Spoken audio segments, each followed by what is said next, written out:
Edhe pak ditë kanë mbetur kur kompanitë të cilat kanë më shumë se 50 punëtorë do të pranojnë faturat e energjisë elektrike me çmime shumë fishme të larta. Kjo pasi këtë muaj, ato do të paguajnë rrymen me çmim jo të rregulluar, e gjithë kjo sipas vendimit të zyrës së rregullatorit të energjisë për liberalizim të tregut. Por ky vendim ka filluar të pëzullohet nga gjykata komerciale për kompani që kanë dorëzuar padi. Madje të mërkurën Oda Ekonomike njoftoi që kjo gjykatë vendosi që të bëhet pezullim edhe për kompaninë e dytë. E në pritje të përgjigjes janë edhe disa kompani të tjera. Në referim të kërkesës suaj, u njoftoi se lidhur me këtë çështje, Gjykata Komerciale e Kosovës, përkatësisht Departamenti për Çështje Administrative, ka të evidentuara 10 lëndë të kësaj natyre. Gjykata deri në këto momente ka vendosur në 4 raste, megjithatë nuk mund të konfirmojnë për medje mënyrën e vendosjes deri në pranimin e dëshmisë fletkthesës për pranimin e vendimeve nga ana e palëve në procedurë. Por nga ZRE një ditë më parë deklaruan se aktgjykimi për një rast nuk do të thotë edhe pezullim të vendimit. Kështu nga Oda Ekonomike kanë kërkuar që ky institucion të jetë më profesional.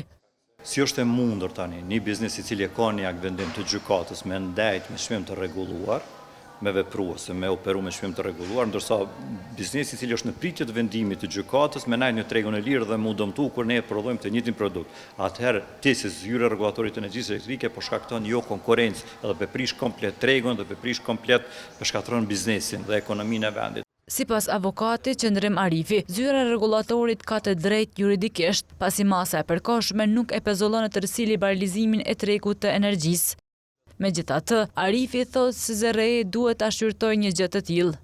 ZRE-ja duhet ta trajtojë këtë në aspekt që ky vendim tash nuk më obligon, mirë po diçka nuk është në rregull me vendimin që e ka marrë.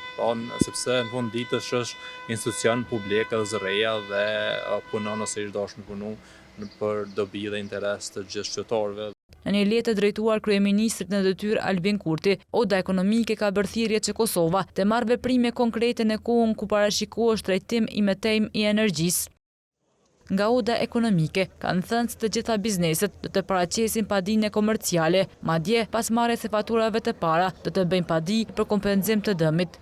Gjithashtu, kanë paralajmëruar proteste në radhës, nëse siç thanë ata, s'do të ketë reagim nga qeveria apo nga zyra e rregullatorit.